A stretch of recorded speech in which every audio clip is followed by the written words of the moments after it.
তারেক রহমানের রাষ্ট্র সংস্কারের ৩১ দফা কর্মপরিকল্পনা বাস্তবায়নের মাধ্যমেই জনগণের কাঙ্ক্ষিত বাংলাদেশ গড়ে তোলা সম্ভব হবে বলে দাবি করেছেন বিএনপির সিনিয়র যুগ্ম মহাসচিব রুহুল কবির রিজভী।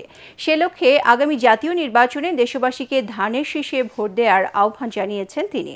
নয়াপল্টনে জাতীয়তাবাদী মোটরযান চালক দলের সাংগঠনিক কর্মপরিকল্পনার উদ্বোধন অনুষ্ঠানে তিনি একথা বলেন।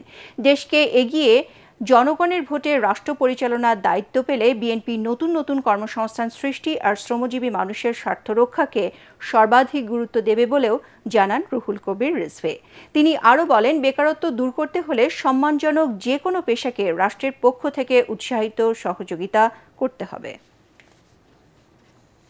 ট্যাক্সি চালক তার সমাজে যেমন মূল্য রয়েছে, একজন এমপির সমাজের একই মূল্য রয়েছে।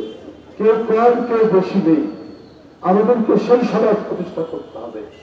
যদি বারবার বিএনপি ভারপ্রাপ্ত চেয়ারম্যান তার ৩১ দফা কর্মসূচি, তার নানা কর্মসূচির মধ্যে সেই অঙ্গীকার ব্যক্ত করে, এই সমাজের মধ্যে কে ছোট কাজ করে কে বড় কাজ করে এই ব্যবধান থাকবে না।